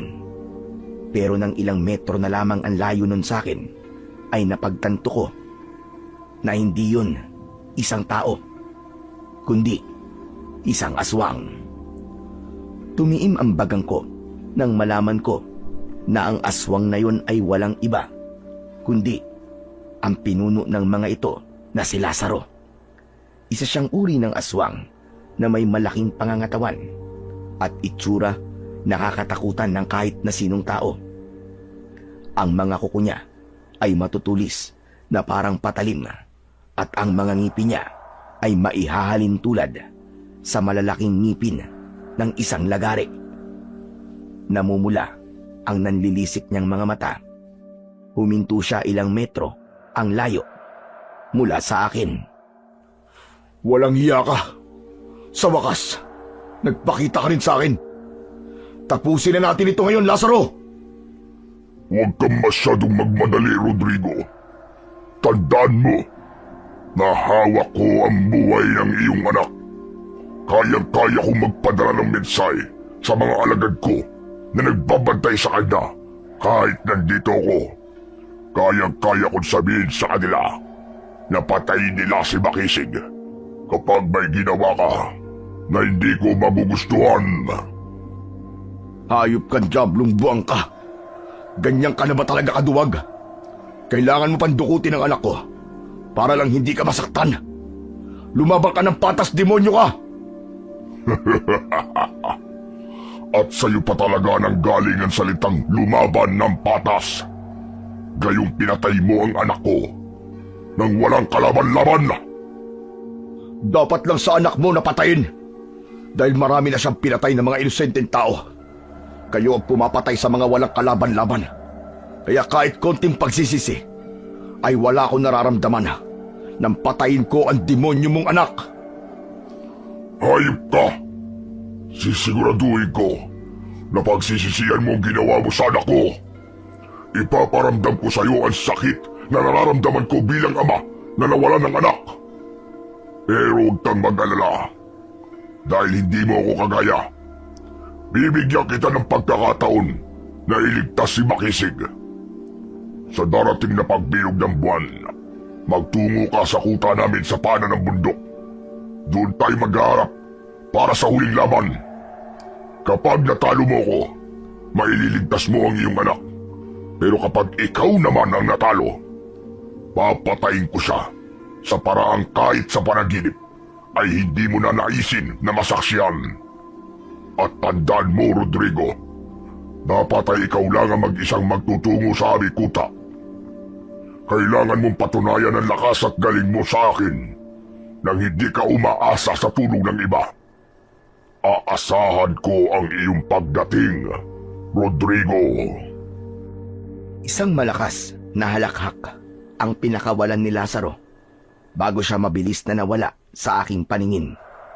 Unti-unting nawala ang kanyang presensya at alam ko na sa sandaling yon ay nakalayo na si Lazaro.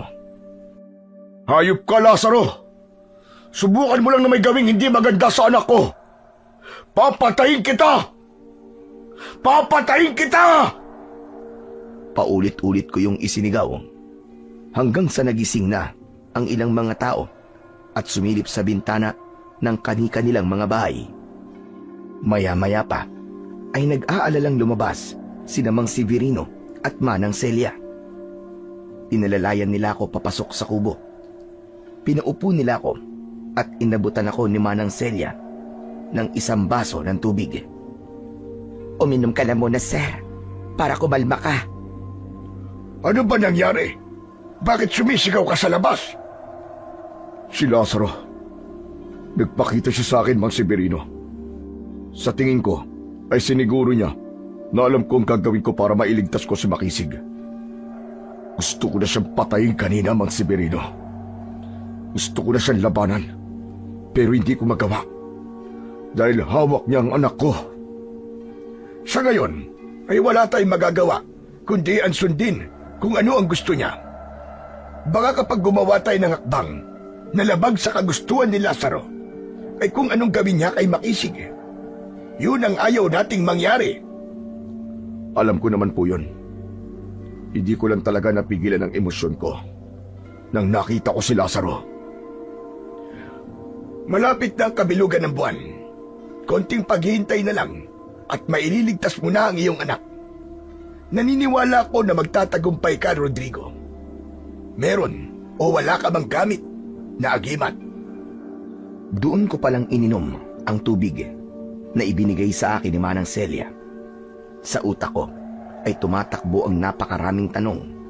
Sa totoo lang ay hindi ako sigurado kung magtatagumpay ba ako na iligtas si Makisig.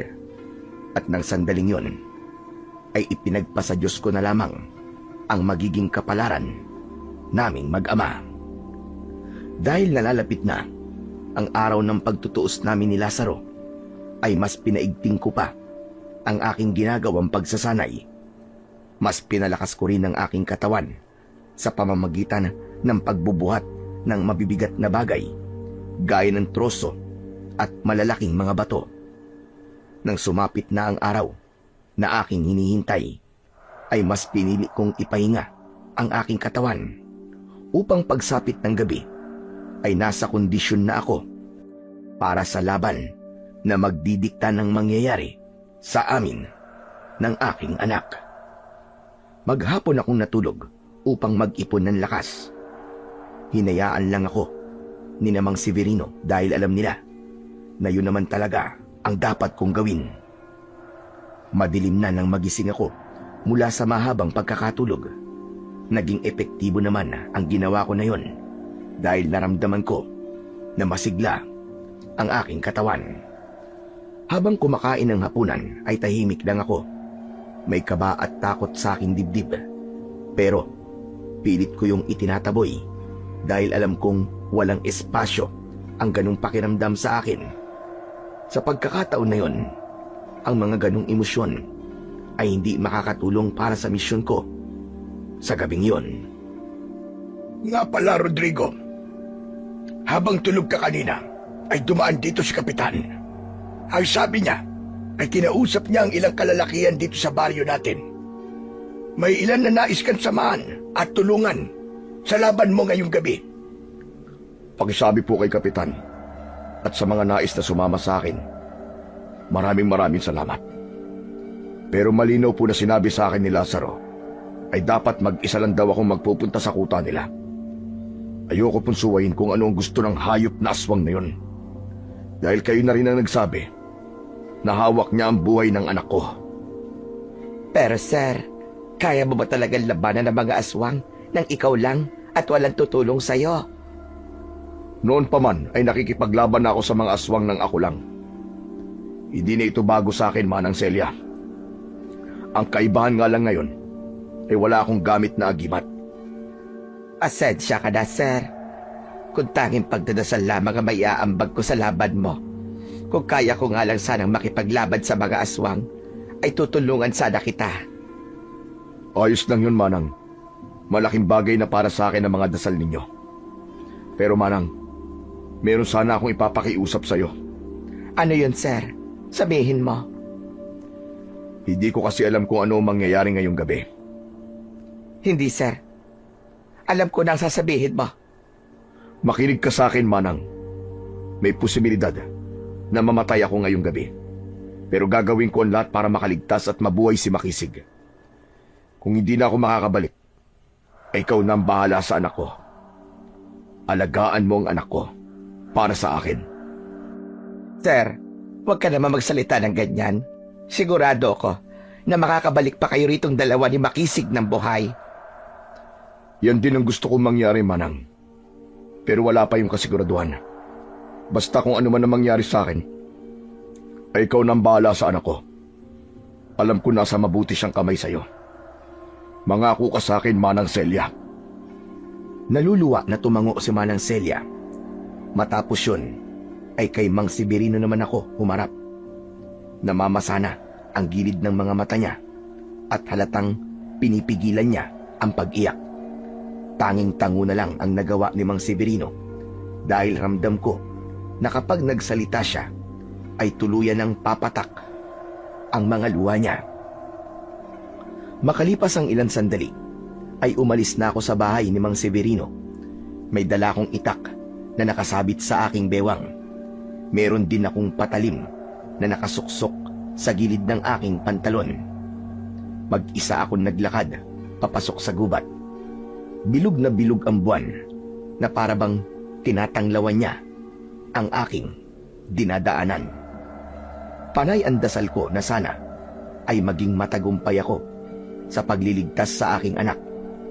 Ipinagdasal ko rin na hindi sinaktan ni na Lazaro si Makisig.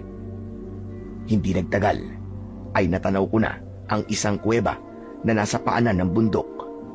May mga aswang na nagbabantay sa labas ng kuweba.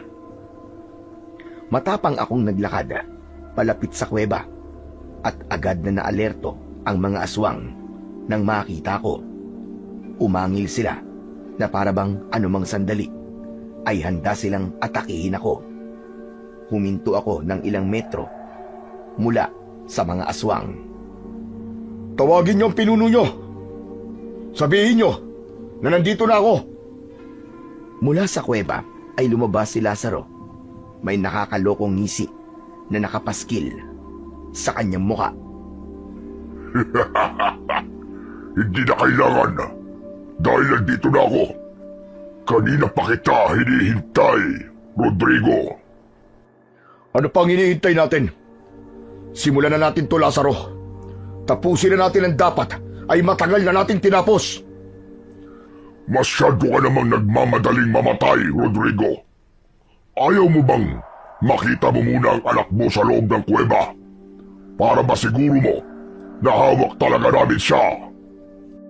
Matiim kong tinignan ang aswang na si Lazaro. Pilit kong binasa ang mukha niya kung meron ba siyang binabalak na hindi maganda. Kaya gusto niya akong pumasok sa loob ng kuweba para makita ang anak kong si Makisig.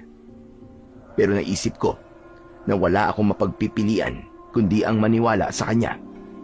Isa pa, matagal ko nang gustong makita ang anak ko para makita ko ang kalagayan niya. Sige, pumapayag akong pumasok sa kuweba. Gusto kong makita ang anak ko. Sumunod ka sa akin. At tandaan mo, hindi ka maaaring gumawa ng hindi ko magugustuhan. Maglalaban lang tayo sa udyat ko. Tumalikod si Lazaro at naglakad siya papasok sa loob ng kuweba. Agad akong sumunod sa kanya. Nakahawak ang isa kong kamay sa puluhan ng itak upang kung sakaling may hindi inaasahang mangyari ay handa ako. Kahit paano ay may liwanag sa kuweba mula sa mga sulo ng apoy na nasa gilid ng aming dinadaanan. Malamig sa loob pero tumatagaktak ang pawis ko nang dahil sa kaba. Makalipas ang ilang sandali ay nakarating na kami sa dulo ng kuweba. Mas maraming sulo ng apoy doon at agad kong nakita ang isang binata na nakatali ang mga kamay sa likod. Nakaupo siya sa isang sulok ng kuweba. May nakasaklob na itim na tela sa kanyang ulo. Hanggang sa humarap sa akin si Lazaro. Yun ang anak mo, Rodrigo. Siguro naman ay naniniwala ka na buhay pa siya. Gusto ko siyang lapitan. Gusto kong makita ang mukha niya para masiguro ko na si Makisig nga yan. Pumapayag akong lapitan mo siya at alisin ang saklob sa kanyang ulo. Nilagpasan ko si Lazaro. Malalaki ang mga hakbang na lumapit ako sa taong nakatali. Nanginig ang mga kamay ko habang papalapit yun sa itim na tela. Nang nahawakan ko na ang tela, ay mabilis ko yung hinila. Nanlaki ang mga mata ko dahil hindi yun si Makisig, kundi isang aswang. Malakas na umangil ang aswang. Kusang gumalaw ang mga kamay ko. Hinugot ko ang itak at itinarak ko yun sa mismong noo ng aswang na agad niyang ikinamatay. Galit na galit akong humarap kay Lazaro na sa sandaling yun ay humahalakhak ng malakas. Hayop ka talaga! Nasaan ang anak ko? Ilabas mo ang anak ko! Gusto mo bang malaman ang totoo? Oo. Nagawa nga namin siyang dukutin at dalhin sa kuwebang ito. Pero kanina lang ay nagawa niyang makatakas sa dahilang hindi namin alam. Bigla na lang siyang naging malakas at nagawa niyang patayin ang ilan sa aking mga alagad. Kaya kung mapapansin mo, ay kakaunti na lang ang mga aswang na nandito.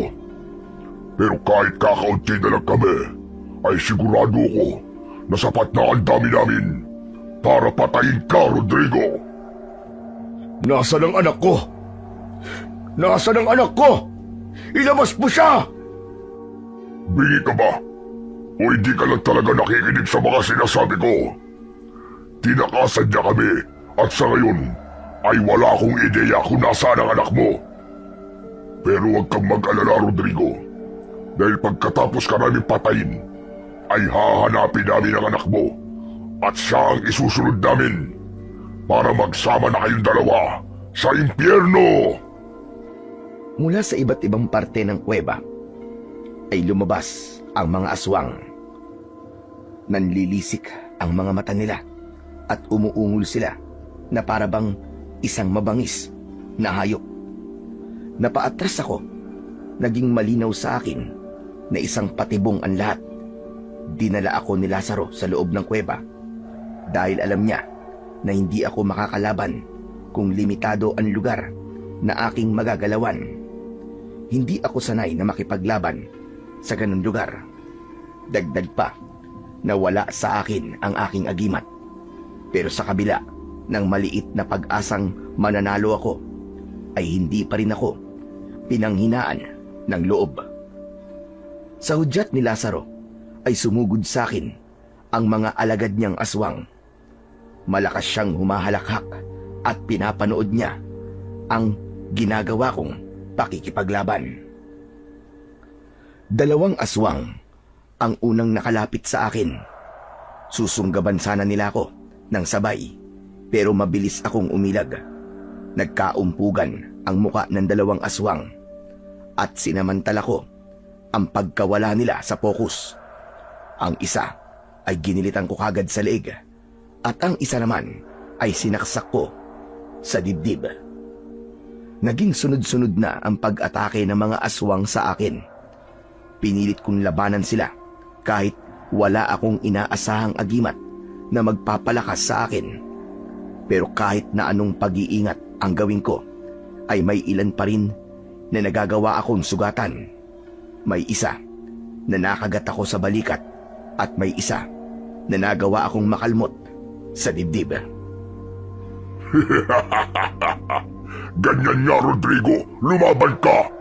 Huwag ka kagad susuko.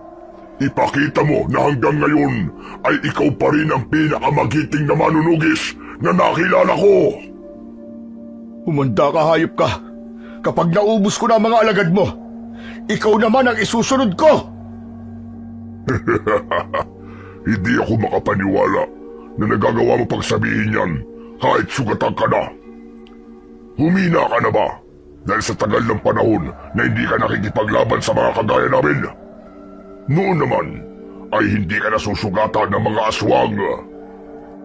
Inalis ko muna ang aking atensyon kay Lazaro at nag-focus muna ako sa mga alagad niya. Kahit walang tigil ang kanyang bibig sa pangmamaliit sa akin, ay patuloy pa rin akong nakipaglaban sa kanyang mga alagad.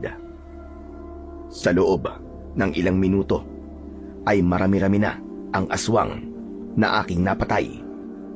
Alam ko na hindi ako maaaring magtagal sa loob ng kuweba. Kailangan kong lumabas dahil mas makakakilos ako ng maayos kung nasa malawak akong espasyo.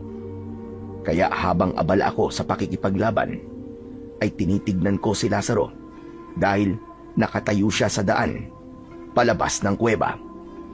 Kailangan kong maghintay ng magandang pagkakataon para makalabas na ako sa lugar na yon. Nang naglakad na si Lazaro palapit sa akin, ay alam ko na makikisali na siya sa pakikipaglaban. Kaya naman, inihanda ko ang sarili ko.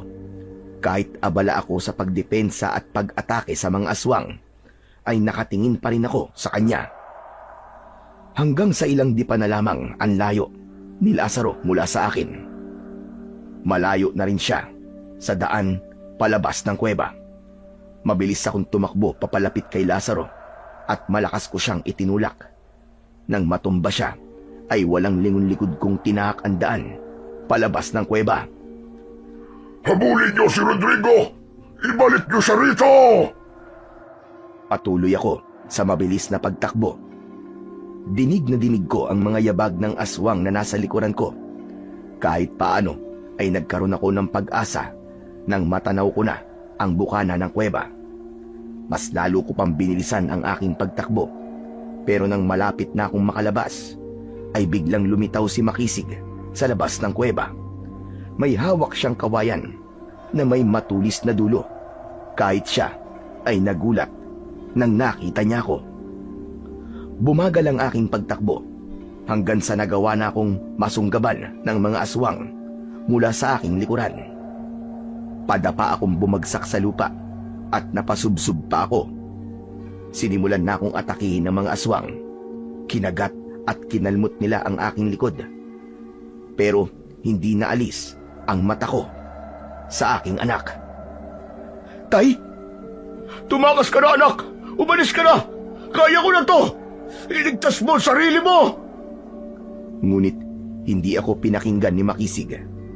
Bagkus ay tumakbo siya palapit sa akin at sinimulan niyang atakihin ang mga aswang gamit ang hawak niyang matulis na kawayan. Doon ko na nakita ang aking agimat na nakasabit pala sa leeg ni Makisig. Habang pinanonood ko ang pagpatay niya sa mga aswang na umaatake sa akin, ay nakita ko na nakapaloob sa kanya ang kapangyarihan ng agimat. Hindi ako makapaniwala Hindi ko kasi matandaan na itinuro ko kay Makisig kung paano dadasalan ang agimat para mapasa kanya ang kapangyarihan nun. Nang nagawa ng patayin ni Makisig ang lahat ng mga aswang, ay tinulungan niya akong tumayo.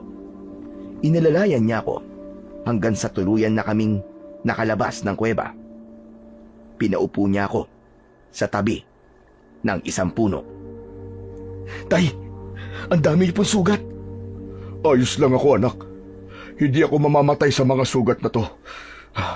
Ikaw, kumusta ka? Hindi ka ba nila sinaktan? Hindi po, Tay. Pero itinali po nila ako sa loob ng kuweba at palagi pong sinasabi sa akin ni Lazaro na papatayin niya ako sa harapan mo. Salamat sa Diyos dahil nagawa mo makatakas, anak. Tama nga ang hinala namin na nasa iyo ang aking agimat. Tinanong ko po kasi, Tay, si Mang Severino kung saan niyo po itinago ang agimat. Pero hindi ko po sinabi sa kanya na bala ko tong kunin kasi gusto ko nga pong labanan ng mga aswang nang malaman ko po na sumasalakay na naman sila sa baryo natin. Mabuti na lang po, Tay, at natatandaan ko ang dasal na ginagawa niyo rito para mapalabas ang kapangyarihan nito. Pero nakailang subok din po ako bago po ako nagtagumpay. Magsasalita pa sana ako, pero lumabas na si Lazaro mula sa kuweba. Umalingaw-ngaw sa buong kagubatan ang napakalakas niyang halakhak. Napakagandang tagpo naman ito. Mag-ama na nagmamahalan. Yan ang ninakaw mo sa akin nang patayin mo ang anak ko, Rodrigo. Pero mas mabuti na bumalik dito ang anak mo para magawa ko na ang plano kong patayin siya sa iyong harapan. Hindi ako papayag na magtagumpay kang hayop ka. Ako ang papatay sa'yo!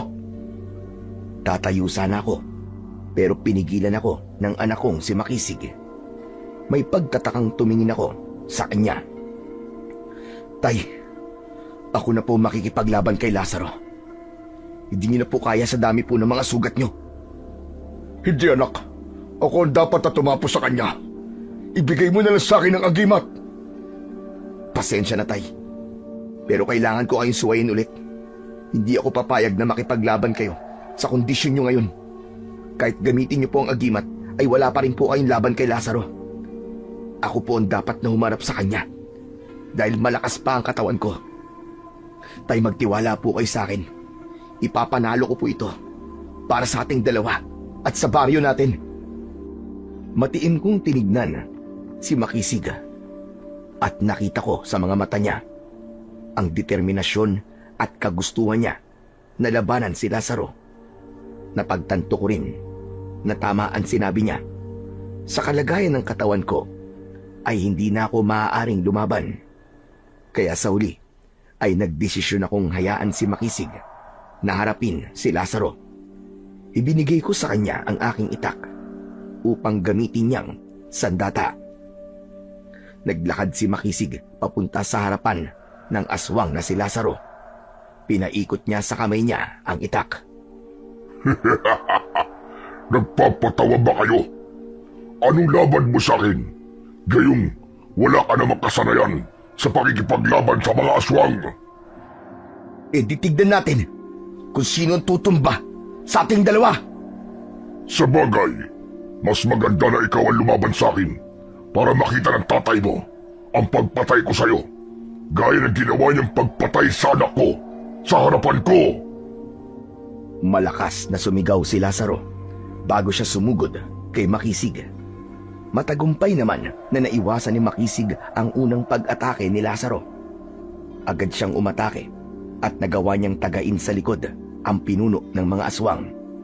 Mas lalong nagalit si Lazaro at muli siyang umatake. Muntik nang bumaon sa muka ni Makisig ang mga kuko ni Lazaro. Pero buti na lang ay nagawa niyang umatras. Bumuelo si Makisig at saka siya tumakbo paunahan. Naramdaman ko ang paglukob ng kapangyarihan ng agimat sa kanya. Naging mas mabilis ang pagkilos ni Makisig, kaya hindi na malaya ni Lazaro na malapit na sa kanya. ang aking anak. Mariin na itinarak ni Makisig ang itak sa tapat mismo ng puso ni Lazaro. Nang hugutin niya ang itak, ay hindi makapaniwalang napaatras si Lazaro habang sapu-sapo ang dibdib. O ano? Bakit parang takot na takot ka na yata? Akala ko ba malakas ka, ha? Bakit hindi pa tumatagal ang laban natin eh? Parang tutumba ka na. Hindi ako papayag na mapapatay mo ko. Muling umatake si Lazaro, pero dahil sa pinsalang kanyang natamo, ay bumagal na ang kanyang galaw. Sinalubong ni Makisig si Lazaro at pinadaan niya ang talim ng itak sa leeg ng aswang na nag-iwan ng malalim at mahabang sugat. Bumulwak ang dugo ni Lazaro sa leeg at napaluhod siya sa lupa. Malakas siyang sinipa ni Makisig sa likod na naging dahilan para mapasubsob siya sa lupa. Patayin mo na siya, anak! Huwag mo nga hayaan na mabuhay pa ang aswang na yan! Maigpit na hinawakan ni Makisig ang itak gamit ang kanyang mga kamay at buong puwersang itinarak niya yon sa likod ng ulo ni Lazaro. Unti-unting nawala ang buhay sa mga mata ni Lazaro hanggang sa tuluyan na siyang nalagutan ng hininga. Masayang lumapit si Makisig sa akin at niyakap niya ako. Tay, nakita niyo po ba yun? Nagawa ko pong patayin si Lazaro. Hindi ko akalain na mahusay ka rin palang makipaglaban, anak. Kanino pa po ba ako magmamana, kundi sa inyo po? Palagi ko po kasi kayong pinapanood kapag nagsasanay po kayo. Pero tay, sorry talaga kung sinuway kita. Kung hindi sana ako nagpunta rito, ay hindi sana mangyayari ang lahat ng yun. Wala kang dapat na ihingi ng tawad sa akin, anak. Mas mabuti na nangyari ang mga yon para tuluyan ng magwakas ang kasamaan ni Lazaro. Ang importante ay ligtas na tayo at ang ating baryo. At nangangako ko sa iyo, anak, na babawi ako sa iyo sa lahat ng mga pagkukulang ko. Patawarin mo ko, anak. Kung nagkulang ako ng pagbibigay ng atensyon at oras sa iyo. Naluluwang ngumiti si Makisig. Maya-maya pa ay inalalayan niya ako palabas ng gubat. Sa kabila ng napakaraming sugat na aking natamo, ay masaya pa rin ako.